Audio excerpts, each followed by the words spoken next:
ओम शांति। आज का प्रातः क्लास है 25 जनवरी 1968। परम पिता शिव भगवान वाच।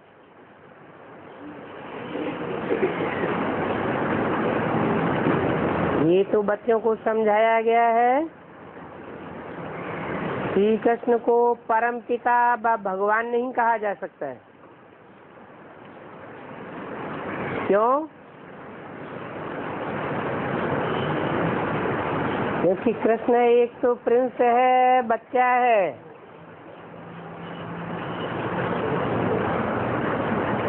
और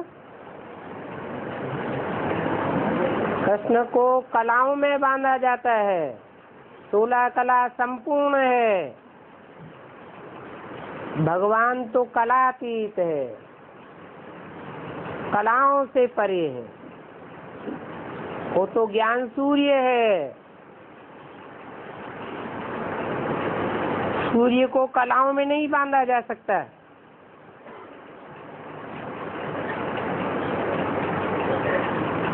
तो यही मुख्य बात है कोई को भी समझाने की कि भगवान किसको कहा जाता है। कृष्ण की आत्मा इस समय है तमो प्रधान।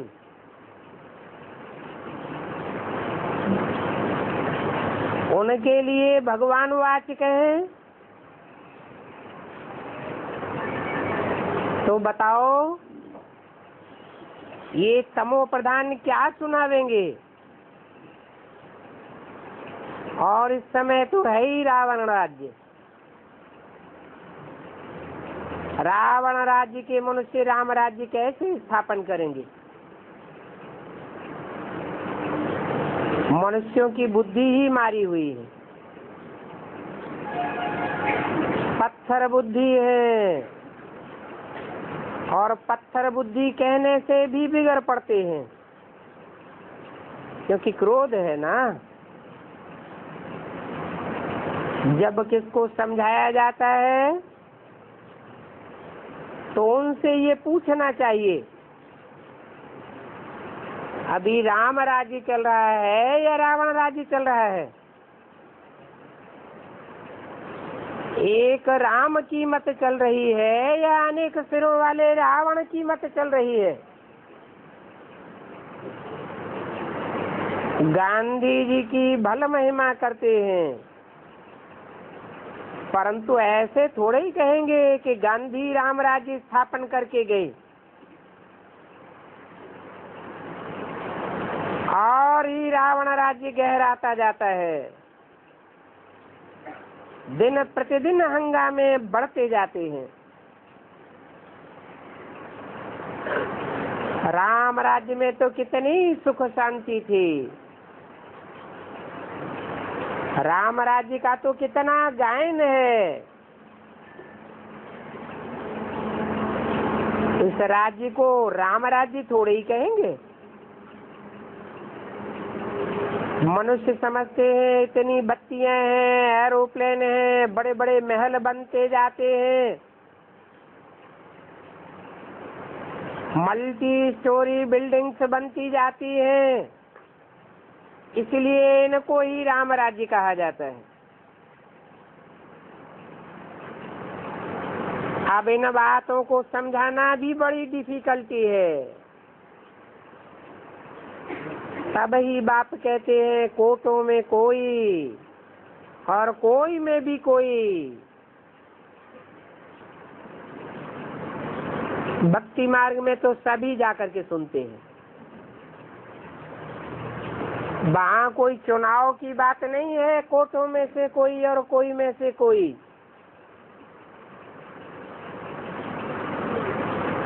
जन्म जन्मांतर सुनते चले आए हैं। तुम तो एक ही बार इस अंतिम जन्म में बाप द्वारा सुनते हो, पावन बनने के लिए। एक से सुनते हो तो अब भी विचारी ज्ञान होने से तुम पावन बन जाते हो।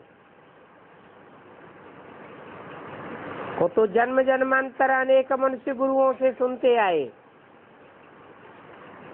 इसमें बड़ी बात क्या हुई? इस दुनिया को स्वर्ग तो नहीं कह सकते, बल कहते हैं स्वर्ग पधारा, परंतु झूठ बोलते रहते हैं।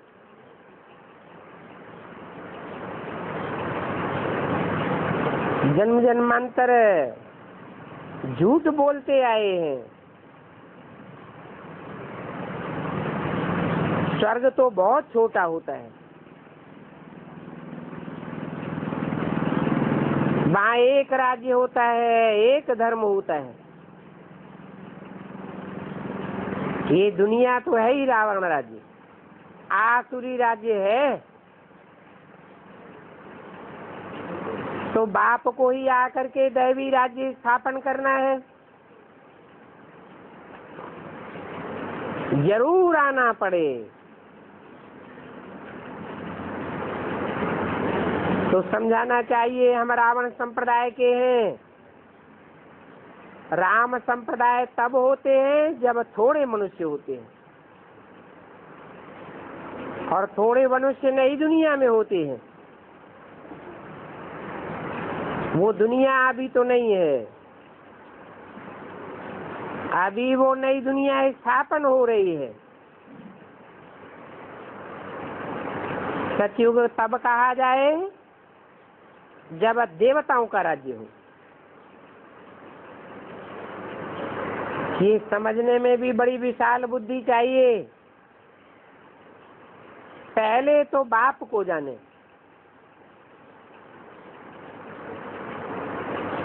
उसे एक बाप को जो सबका बाप है याद करे तो बुद्धि पलटा खाए। याद नहीं करने से बुद्धि पलटा खाती नहीं है, क्योंकि राम को जानते ही नहीं। अपन को आत्मा समझना इसमें ही मुझते हैं। कहते हैं हे प्रभु, हे भगवान, परंतु प्रभु का अर्थ भी नहीं समझते।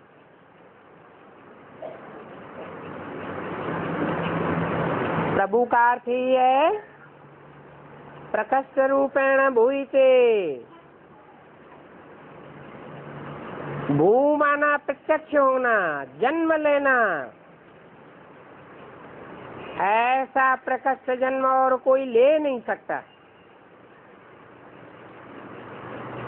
इसलिए बाप समझाते हैं शिव जयंती बर्थ पाउंड जयंती है, और जयंती तो कौड़ी तुल्य है। ऐसे शिव को, प्रभु को जानते ही नहीं है। तुमने जो शिव बाबा के गुण लिखे वो कोई जानते थोड़े ही है। क्यों नहीं जानते हैं?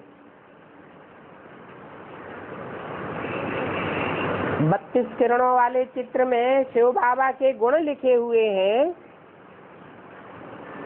चित्र सामने होते हुए भी क्यों नहीं जानते है? क्योंकि वो जड़ चित्र है, और जड़ चित्र भी निराकार का लगाई दिए है। निराकार तो निर्गुण होता है, गुण और अवगुण साकार के होते हैं या निराकार के होते हैं? साकार के होते हैं। तो कोई समझ नहीं सकते हैं। बाप का पूरा परिचय देना चाहिए। वो निराकार बाप मनुष्य सृष्टि के साकार बाप में प्रत्यक्ष होते हैं। वो चित्र प्रत्यक्ष रूप में हो तो लोगों को समझ में आए।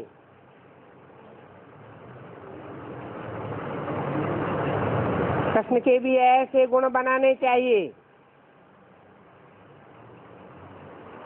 सर्वगुण संपन्न, 16 कला संपूर्ण, संपूर्ण अहिंसक, मर्यादा पुरुषोत्तम कहे जाते हैं। उन गुणों के साथ कृष्ण का चित्र हो। और शिव तो है निराकार। निराकार का मतलब सिर्फ बिंदु नहीं है। निराकारी, निर्विकारी, निरहंकारी कहा जाता है।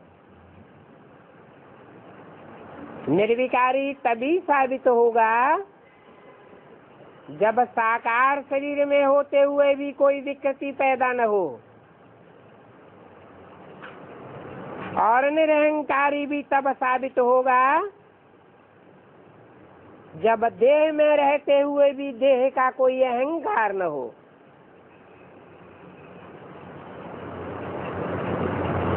वो निराकार गीता ज्ञानदाता परमपिता परमात्मा शिव है।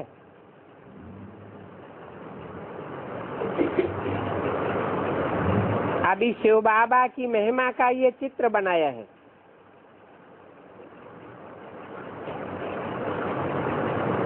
वो चित्र बनाए करके यहाँ क्यों नहीं भेज देते हैं? नई चित्र बनाई है तो बाबा के पास तो भेजना चाहिए ना।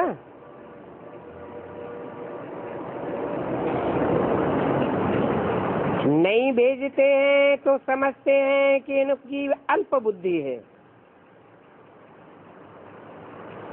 बल नए नए चित्र बनाते हैं। बाबा आफरीन तो देते हैं ना। समझते हैं कि ये विचार सागर मंथन करके चित्र बनाते हैं। तो कृष्ण का भी ऐसा चित्र बनाना चाहिए और दोनों का कंट्रास्ट दिखाना चाहिए कि वो है साकार और ये है निराकार।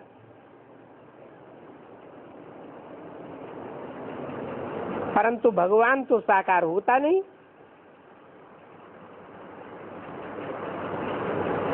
अब बाप को ही नहीं जानते तो क्या समझावें? नहीं जानते हैं तो गोया नास्तिक हो गया। बाप आकर के रचयिता और रचना के आदि मध्यंत का नॉलेज देते हैं। बाप नॉलेजफुल तो बच्चे भी नंबरवार नॉलेजफुल बनते हैं। तुम्हारी बुद्धि में विश्व के रचयिता बाप और रचना के आदि मध्यंत का नॉलेज है तो नॉलेज हड्डी हड्डी अंदर में याद रखनी चाहिए, परंतु तुम भूल जाते हो। इसलिए तुमको स्थायी खुशी नहीं रहती है। रचयिता बाप और रचना को जान गए, फिर दैवी गुण भी धारण करने हैं। आसुरी गुण तो चल नहीं सकते। बुद्धि कहती है हम सतयुग आदि से लेकर के कलयुग अंत तक पाठ बजाते आए हैं। 84 जन्म आत्मा ही लेती है। इस छोटी सी आत्मा में कितनी नॉलेज भरी हुई है। तो ये भी वंडर है और नॉलेज ही अविनाशी है। इस अविनाशी नॉलेज का फल भी अविनाशी मिलता है। ऐसे नहीं, ये नॉलेज सतयुग में तुम किसको दे देंगे? नहीं, वहाँ सतयुग में ये ईश्वरीय नॉलेज तुम्हारे में मर्ज हो जाती है। तुम आत्मा ज्योति बिंदु रूप धारण कर लेते हो। आत्मा में नॉलेज समाई जाती है। प्रैक्टिकल जीवन में नॉलेज समाई हुई होती है। बोलने करने की बात नहीं। पिछाड़ी में तुमको भी कहेंगे नॉलेजफुल, बाप के नॉलेजफुल बच्चे।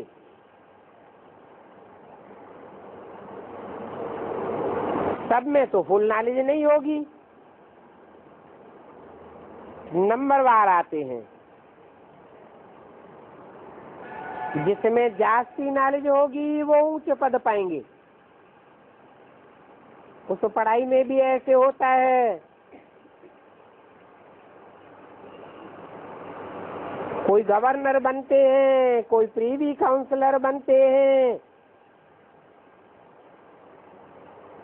पढ़ाई से ही बनते हैं। कोई को सूढ़ बुद्धि होती है,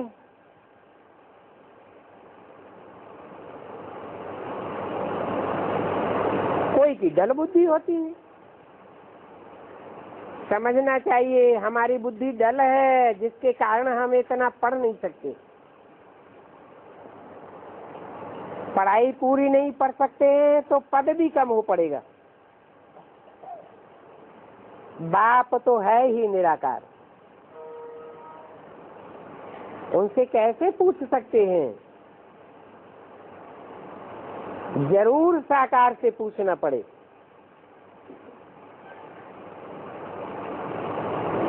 फिर रिस्पांस साकार करे व निराकार करे। रिस्पॉन्ड ऐसा करेंगे जिससे सिद्ध हो जाएगा तुम इतना उच्च पद पाए नहीं सकेंगे। बल कोई ने सरेंडर किया हो, परंतु जो सरेंडर होने वाले खाते खाते सोते पूरा कर देते हैं, तो उनको क्या मिलेगा?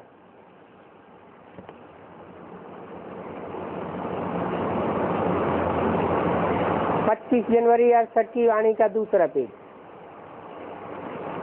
कोई स्कूल में पढ़ते हैं, हॉस्टल में रहते हैं, तो खाना तो अपना अपना खाते हैं ना।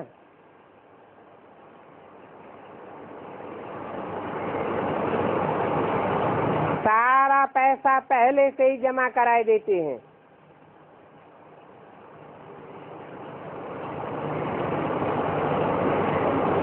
यहाँ तो ऐसी कोई बात नहीं है।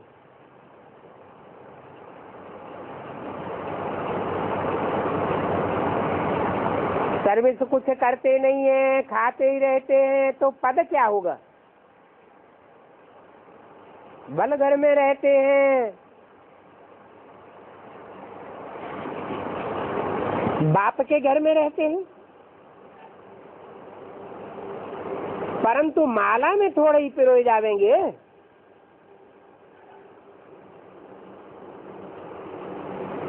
माला तो सर्वसेवक बच्चों की बनती है। दास दासियों को माला में पिरोएंगे क्या? नहीं पढ़ते हैं तो पढ़ुओं के आगे भरी ढोवेंगे।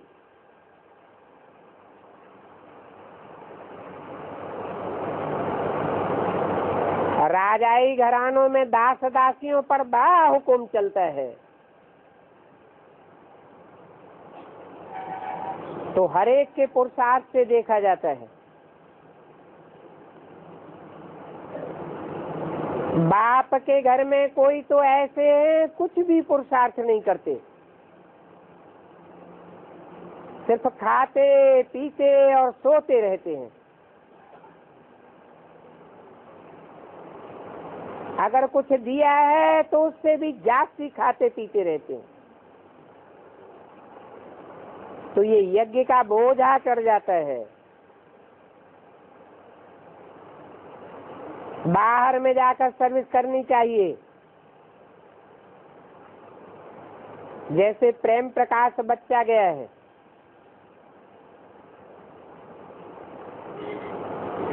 गुलजारी लाल नंदा के पास, जरूर उसको बुद्धि है तब तो गया है ना। बुद्धि जिनमें है, बात करने की ताकत है, वो ही तो सामने जावेंगे।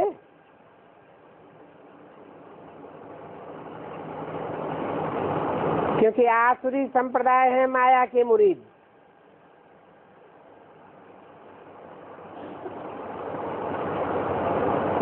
कुछ पोजीशन मिला है तो उनको भी समझाना पड़ता है।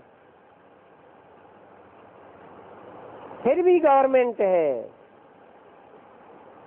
और ये तो है गुप्त गवर्नमेंट। नाम ही है पांडव गवर्नमेंट, गुप्त गवर्नमेंट। और कौरव गवर्नमेंट, परंतु पांडव गवर्नमेंट कौन सी है वो कोई समझते नहीं है। पांडवों को राज ताज कहाँ था?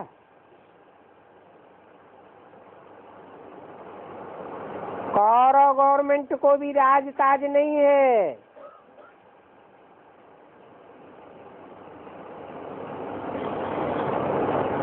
कौन सी गवर्नमेंट की बात है?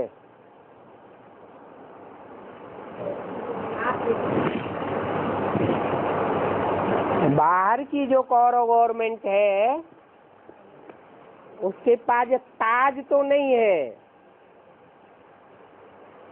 परंतु जिम्मेवारी तो मिलती है, राज तो है। तो कौन सी गवर्नमेंट के लिए बोला कि कौरव गवर्नमेंट के पास भी राज ताज नहीं है और पांडव गवर्नमेंट के पास भी राज ताज नहीं है। ब्राह्मणों की दुनिया की जो कौरव गवर्नमेंट है उसके पास भी ताज भी नहीं है, जिम्मेवारी का ताज कि हमको सड़क की स्थापना करनी है, नई दुनिया की राजधानी हमको स्थापन करनी है, ये ताज नहीं है और राज भी नहीं है। तो देखो, शास्त्रों में जिस कौरव गवर्नमेंट पांडव गवर्नमेंट का गायन है वो बाहरी दुनिया की बात है या ब्राह्मणों की दुनिया की बात है? ब्राह्मणों की दुनिया की बात है।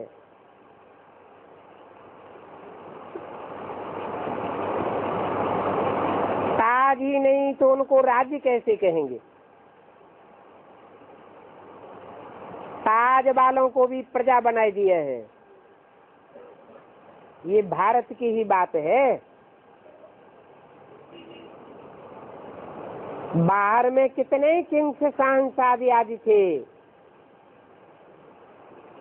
अभी तो देखो सबको गिराते रहते हैं। सबकी राजाई चट हो गई। जब सिविल वार लगती है तो राजाई थोड़ी ही होती है,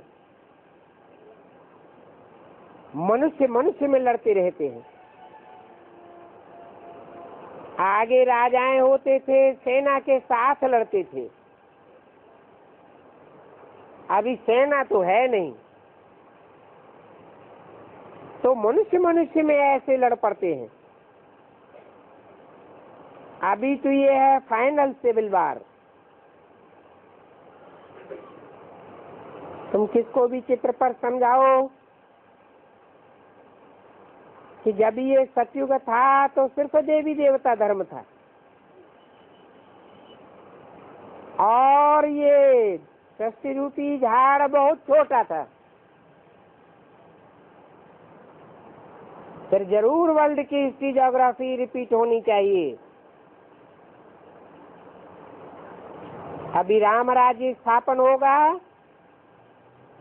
तो जरूर रावण राज्य का विनाश होगा। राम राज्य तो एक ही था,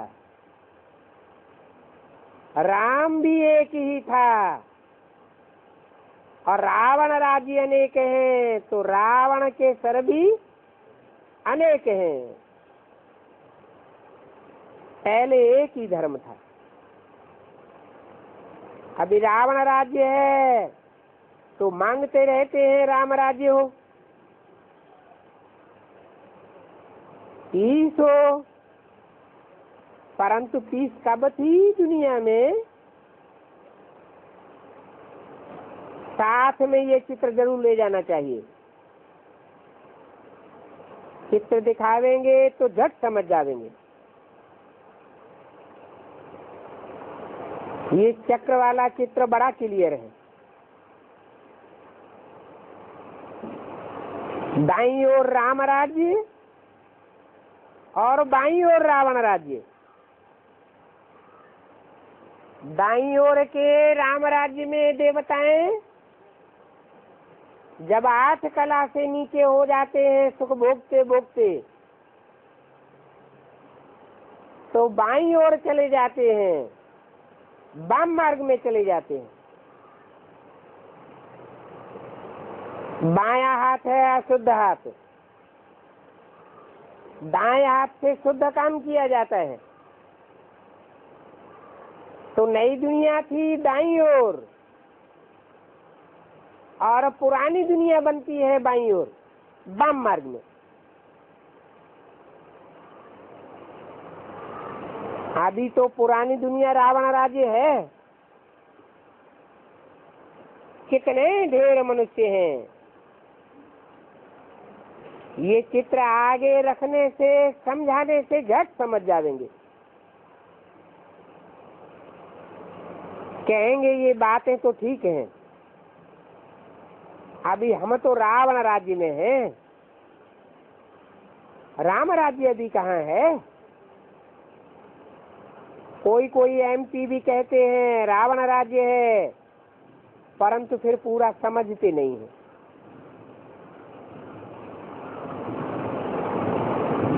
बहुत दुख तकलीफ देखते हैं तो देख करके कह देते हैं। अभी तुमने ये चित्र बनाया है अच्छी रीति समझाने के लिए, तो कोई को भी समझाने के लिए चित्र जरूर ले जाना चाहिए। ये है राम राज्य और ये है रावण राज्य। बताओ अभी तुम कहाँ हो? सत्युग राम राज्य में तो बहुत थोड़े मनुष्य होते हैं। अभी तो दुनिया में देखो कितने ढेर के ढेर मनुष्य हैं। ये समझानी देनी होती है, बार बार समझाते रहते हैं, आखिरी में समझ जाएंगे। और तुम भी यथार्थ रीति समझते हो। आगे थोड़े ही तुमको इतनी खुशी थी, अभी तो तुमको बहुत ढेर पॉइंट्स मिलती रहती है। परंतु जो अच्छी रीति धारण करते हैं वो ही अच्छी रीति समझेंगे और समझा सकेंगे। बेअभिमान होने के कारण हिम्मत नहीं होती है किसके पास जाने की, परंतु बहुतों से मिल तो सकते हैं ना। जो गीता को समझने वाला हो उसको समझाओ, गीता पाठ ही जल्दी समझेंगे। जैसे यहाँ कोई मिनिस्टर आया था, हो करके गया, तो किसको दिखाई सकते हैं? देखो ये भी हो करके गया है, परंतु उसने समझा तो कुछ भी नहीं। जिनको बड़ा पद मिलता है वो उसी नशे में रहते हैं। तुम्हारी बातें ध्यान दे करके सुनते नहीं हैं। पैसे वालों को अपने पैसे ही याद पड़ते हैं। जिसके पास जो रुतबा होता है, जो मर्तबा होता है, वो मर्तबा ही याद आता रहता है।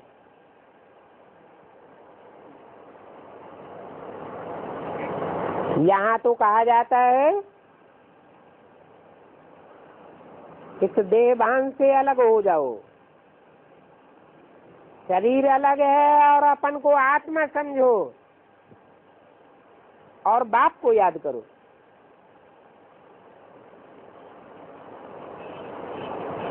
अगर अपन को आत्मा समझ बाप को याद नहीं करेंगे तो ये विनाशी धन, ये विनाशी मर्तबा आदि याद पड़ता रहेगा।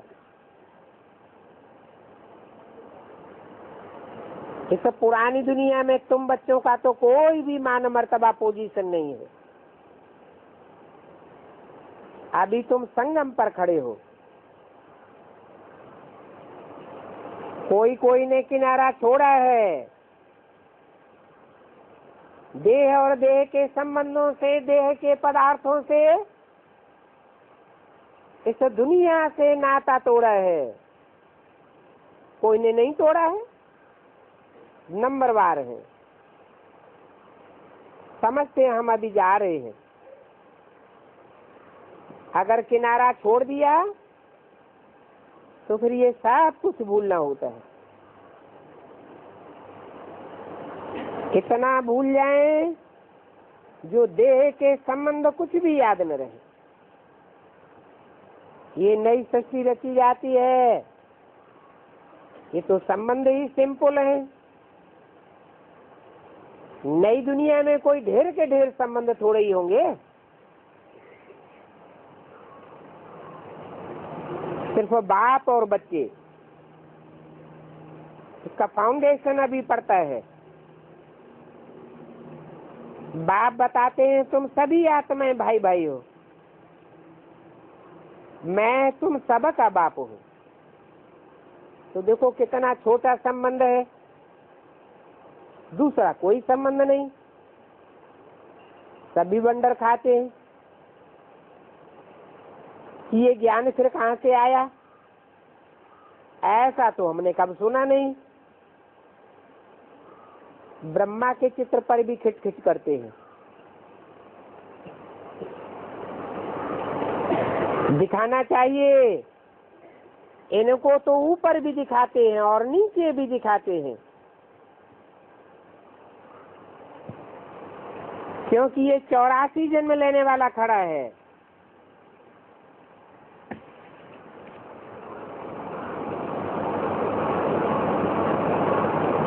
ब्रह्मा को न सतयुग में दिखाया है न त्रेता में दिखाया है।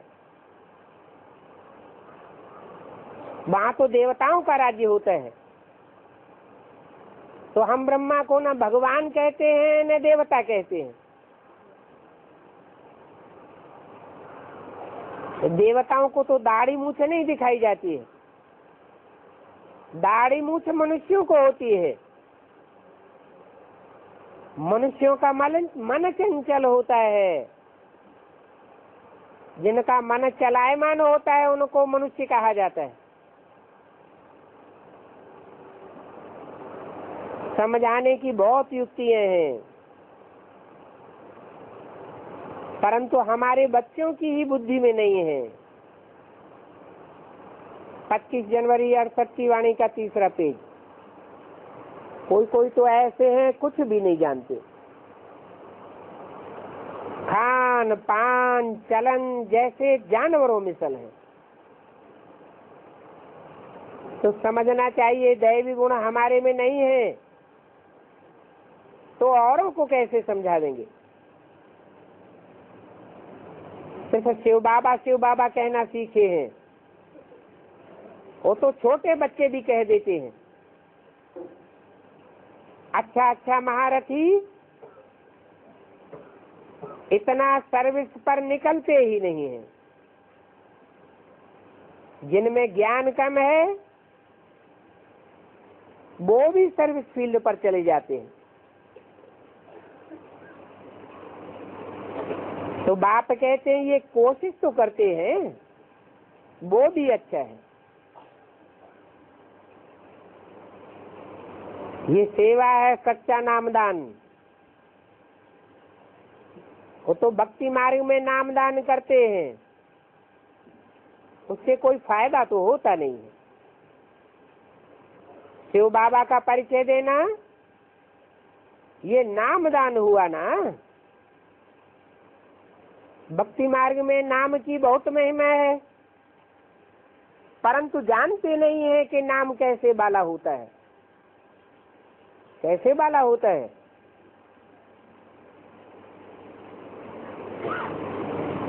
कब नाम वाला हुआ था? किसने किया था? अरे संगम युग में कुछ काम किया था तो नाम वाला हुआ। वो नाम की महिमा अभी तक चली आती है। काम के आधार पर नाम पढ़ते हैं। शास्त्रों में जो भी नाम है वो काम के आधार पर है। भक्ति मार्ग में भक्त लोग दान आदि करते हैं, वो भी उनको अल्पकाल का सुख मिलता है, क्योंकि जो भी दान करते हैं वो अल्पज्ञ मनुष्यों को करते हैं। समझो नानक का नाम दान करके फिर उनको याद करते हैं।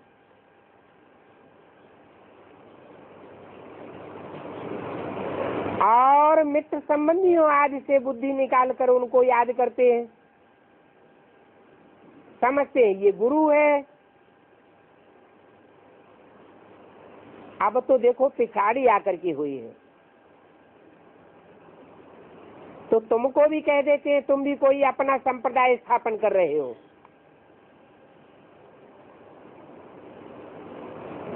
तो उनसे बोलना चाहिए तुम हो मानव मत की संप्रदाय और हमारी है ईश्वरीय मत की संप्रदाय। हमको डायरेक्ट ईश्वर पढ़ाते हैं। समझाने के लिए पॉइंट तो तुम्हारे पास बहुत हैं। जैसा जैसा मनुष्य हो वैसे वैसे पॉइंट्स हैं, और हर एक मजहब के लिए अपनी अपनी पॉइंट्स है। परंतु हिंदुओं के लिए समझाने के लिए तो बहुत पॉइंट्स हैं। देवताओं की पूजा करने वाले, गंगा स्नान करने वाले ढेर होते हैं। अभी दिल्ली में पानी कहाँ से आता है?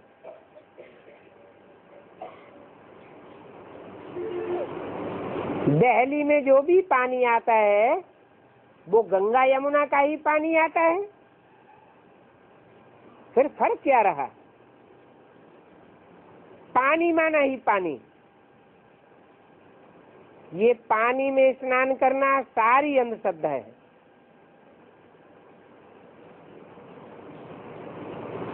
पानी उसे कहा जाता है जिसका आलोड़न करने से कुछ खर तेल निकलता नहीं, पानी का पानी ही रहता है। बाप तो आकर के तुमको ज्ञान दूध देते हैं। उस ज्ञान दूध का आलोड़न करेंगे तो नया नया मक्खन निकलता है। तो उस ज्ञान को कहेंगे पतितों को पावन बनाने वाला ज्ञान।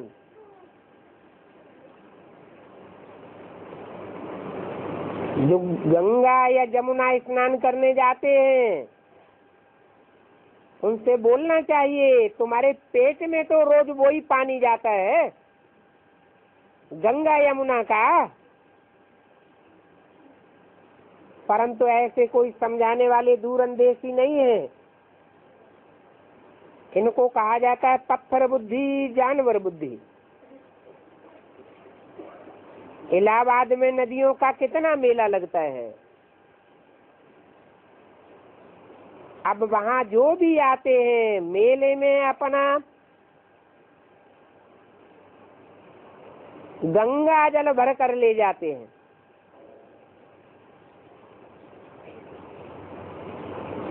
गंगा से ही पानी मशीन द्वारा निकाल कर सारे शहर में जाता है। सिंध में सिंध नदी का पानी सब तरफ जाता है। मनुष्यों को बुद्धि न होने के कारण फिर भी पोखरों में फुलेलों में जाए करके स्नान करते हैं। अभी तुम बच्चे ऐसे थोड़े ही करेंगे। कैसे?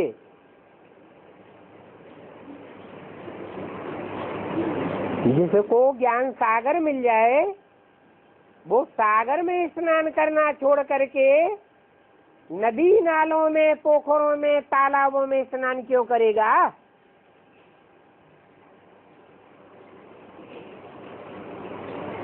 तो देखो, जब तुम किसी से मिलने जाते हो तो राम राज्य और रावण राज्य दोनों का चित्र सामने रखो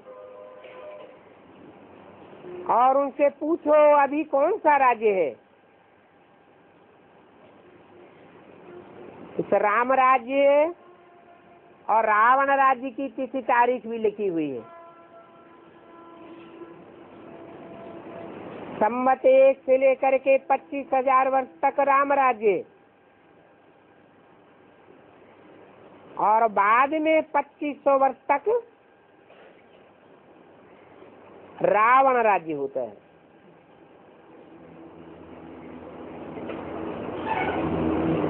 बोलो अभी तुम कौन से राज्य में हो? इनकी तिथि तारीख तो साफ लगी हुई है। मनुष्यों की बुद्धि कितनी तमो प्रधान हो जाती है। तो बच्चों को सर्विस का शौक होना चाहिए। सर्विस का शौक है, सर्विस में भागते रहते हैं तो कहेंगे चढ़ती कला तेरे बहाने सर्व का भला। शौक नहीं है, बहुत थोड़े हैं जिनको सर्विस वगैरह सुख नहीं आता है। जैसे मनोहर बच्ची है, चक्कर लगाती ही रहती है।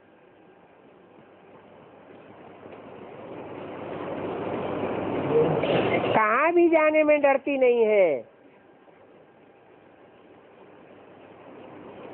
उर्मिला बच्ची है, हिम्मत रख के कहाँ कहाँ चली जाती है।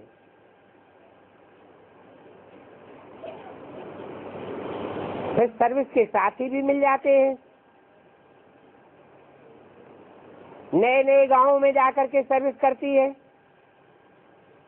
सारा प्रबंध मिल जाता है। समझ सकते हैं कोई होशियार आवे तो और ही जलवा दिखाई सकते हैं। फीमेल्स के आगे मेल्स तो बहुत आवेंगे। यूं तो साधु सन्यासी आदि मेल ही होते हैं,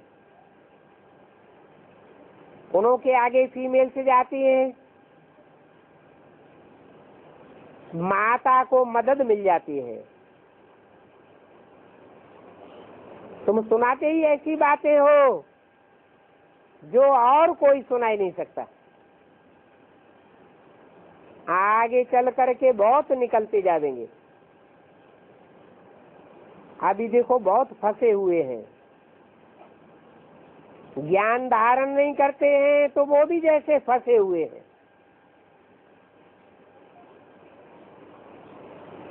जो फंसे हुए होते हैं उनको सभी संबंधी याद पड़ते रहते हैं। बाप तो कहते हैं सर्विसेबल बनो, सर्विसेबल ही चाहिए। जो सर्विस पर सदा तत्पर रहते हैं वो सदा बाप के दिल पर चढ़े रहते हैं। सर्विस नहीं करते हैं तो कब नहीं समझना चाहिए कि हम दिल पर चढ़े हुए हैं।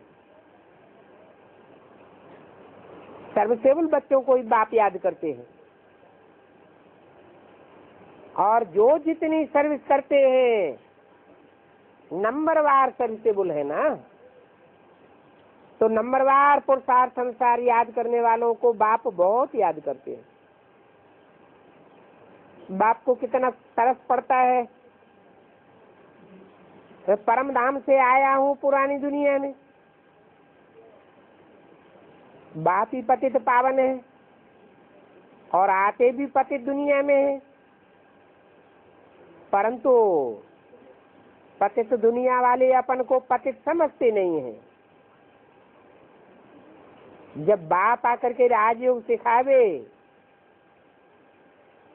तभी तो पतित पावन बने। बताना चाहिए ये राम राज्य है और ये रावण राज्य है। परंतु श्री कृष्ण को पतित पावन नहीं कहेंगे।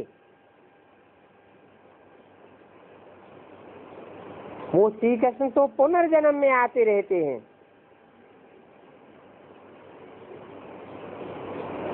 हद और बेहद दोनों में ले जाना चाहिए। श्री कृष्ण पूरे 84 जन्म लेते हैं, तो ये सब बातें समझानी होती हैं। विचार सागर मंथन भी सर्विस करने वालों का ही चलेगा। जो सर्विस फील्ड पर नहीं रहते हैं उनका विचार सागर मंथन भी नहीं चलता। मित्र संबंधियों का बंधन है या तो देहबन है,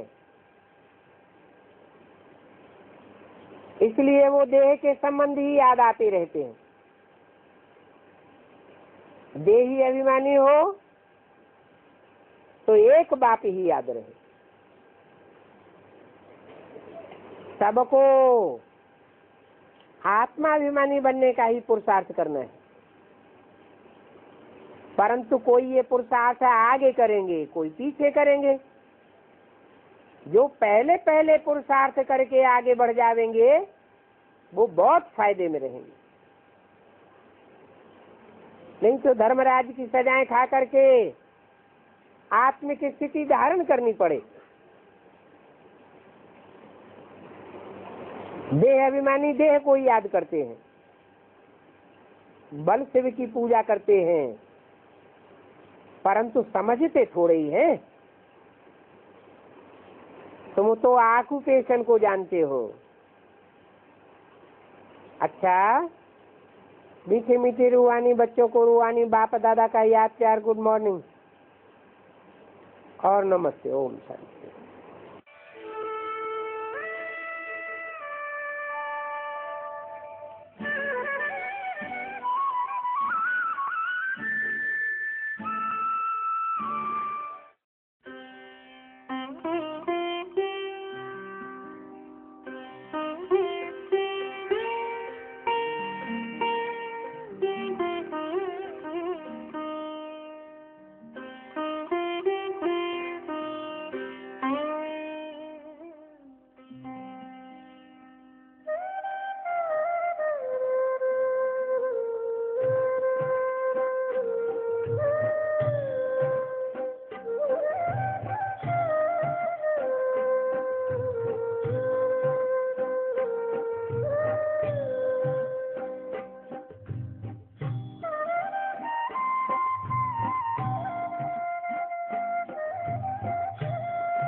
सिर्फ बाप का परिचय देना है। वो एक ही बाप है जो पतित पावन बेहद का बाप है, और वो बाप ही स्वर्ग का रचयिता है। और जो भी मनुष्य मात्र हैं, बाप का टाइटल तो मिलता है, बाप तो बनते हैं, परंतु स्वर्ग की स्थापना कोई भी नहीं करते। क्यों नहीं करते?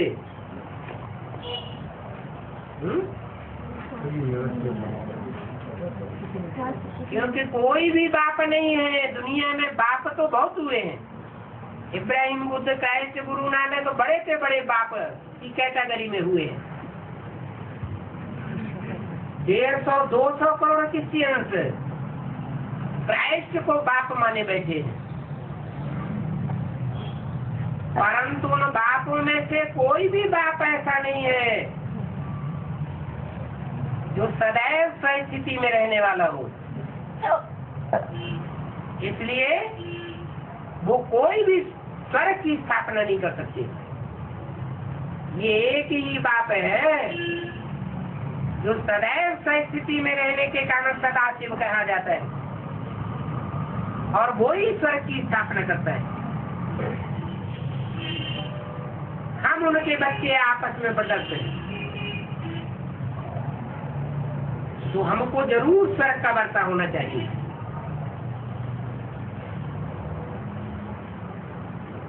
वो एक बाप के बच्चे बनते ही नहीं, या बनते बनते परिचय लेते लेते फिर दूसरे बाप में फंस जाते हैं।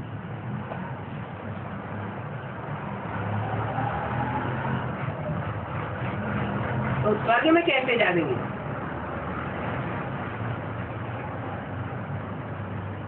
सभी को तो स्वर्ग की बादशाही मिल न सके।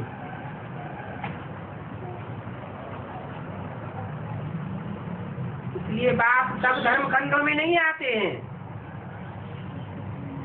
कहाँ आते हैं? भारत खंड में आते हैं। और सब धर्म खंड विनाशी खंड हैं, और भारत अविनाशी खंड है। वो अमेरिका, ऑस्ट्रेलिया, यूरोप, अफ्रीका पहले भी नहीं थे, और जब विनाश होगा तो फिर ये समुद्र के गर्त में समा जाएंगे। परंतु भारत तो रहेगा, क्योंकि भारत में बाप आते हैं। भारतवासी स्वर्गवासी बनते हैं। क्या? कहाँ के वासी स्वर्गवासी बनते हैं? जिनके दिल में भारत बसा हुआ है, अथवा जो बाप के दिल पर चढ़े हुए हैं, वो ही भारतवासी स्वर्गवासी बनेंगे। दूसरे तो आते ही पीछे हैं। दूसरे माने कौन? दूसरे धर्म वाले बाप से डायरेक्ट वर्षा नहीं लेंगे। बाप जब वर्षा देकर चले जाते हैं तो बाद में वर्षा लेने वालों से वर्षा लेते हैं, लेकिन खुद वर्षा नहीं देते। ये बातें हैं तो बहुत सहज, परंतु समझते नहीं है। बाबा को वंडर लगता है। एक दिन ऐसा भी आएगा कि ये भगवान के गीत गाने वाली गणिकाएं घर में जाकर के गीत गाती है ना, भगवान के गीत गाती है, परंतु रही किसके पास है? भगवान और भगवान के बंदों के पास नहीं रहती है। भगवान को पहचानने वाले बच्चों के साथ नहीं रहती हैं, कुसंग में पड़ी हुई हैं। ऐसी गणिकाएं और भीलनिया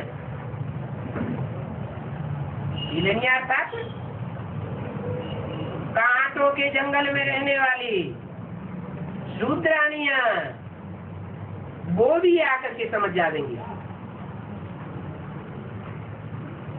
और यहाँ के रह जाएंगे। पिछाड़ी में वो भी तीखी हो जाएंगी। तो ये गणिकाएं, भीलनियां, उपजाएं आदि सब निकलेंगी।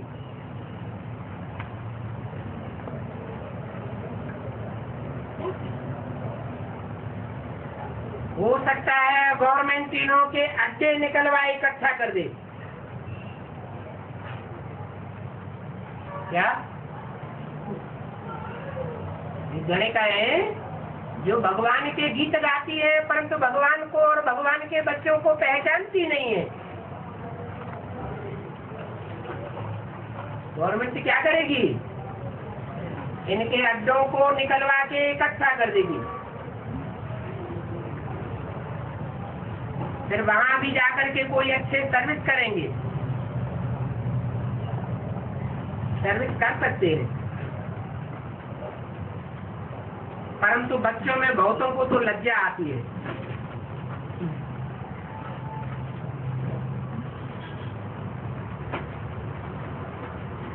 हमें ना वैश्याओं की जाकर कैसे सेवा करें? ये अभिमान तो बहुत है ना। परंतु बाबा तो कहते रहते हैं वैश्याओं को भी उठाने हैं।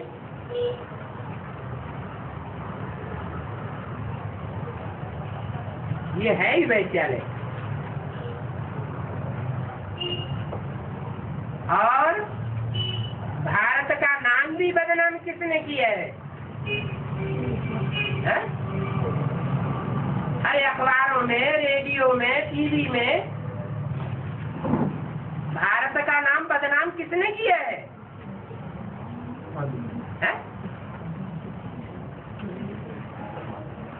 एडवांस पार्टी में नाम बदनाम करने वाले हुए हैं कोई कि नहीं?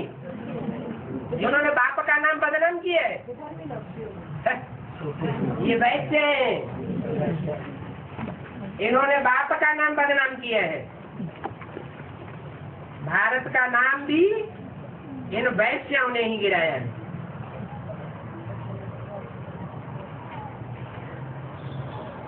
परंतु इनको उठाने में चाहिए योग बल। क्या योग बल न होगा और इनको जाकर उठा देंगे तो वो तुमको भी उठा देंगे। मुख्य चाहिए योग बल। ये बिल्कुल पतित हैं। कौन है? ये वैश्याएं बिल्कुल पतित हैं। इनसे तो अच्छी वो घरगृहस्थ में रहने वाली हैं।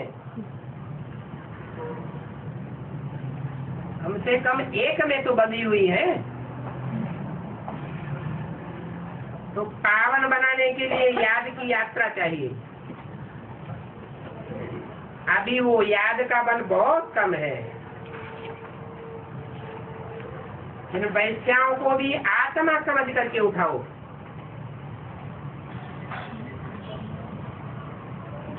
आत्मा समझ करके उठा देंगे तो इन वैश्याओं के वैश्यावृत्ति के कर्म से तुम्हें घृणा नहीं आवेगी। ये पैसे कमाने वाली है। वैश्या क्या करती है? पैसे कमाती है। आत्मा समझेंगे तो बुद्धि में आएगा इस दुनिया में आत्माएं तो साफ गिरी हुई है।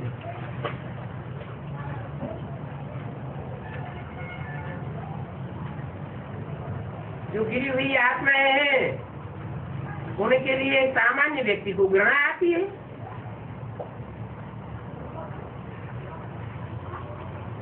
तो कोई सामान्य व्यक्ति हो क्या?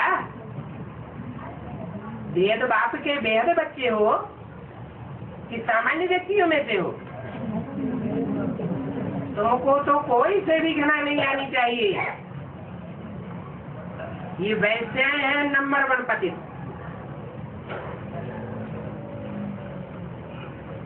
जो नंबर 1 पतित है तो फिर नंबर 1 पावन बनेंगी। करके ये जन्म अच्छा था, परंतु है तो नंबर 1 पतित ना। कैसे? और धर्मों में मान लो इस्लाम या मुस्लिम धर्मों में जो कन्वर्ट होकर के रही है, और मुसलमानों ने कई कई शादियां की हैं, बार बार डाइवोर्स दिए हैं, तो ज्यादा पतित हुई या कम पतित हुई? ज्यादा पतित हो जाती। और भारतवासी जो माताएं हैं वो तो भारत में रह करके एक ही बार शादी करती है, विधवा हो जाती है तो दोबारा शादी भी नहीं करती। आजकल की बात नहीं, जन्म जन्मांतर की बात बताइए। पूर्व जन्मों की बात हो रही है यहाँ पर। बोला ना, करके यह जन्म तो अच्छा था, परंतु है तो नंबर 1 पतित ना।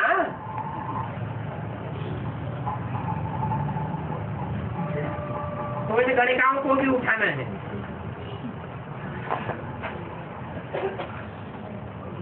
तब तुम्हारा नाम बाला होगा।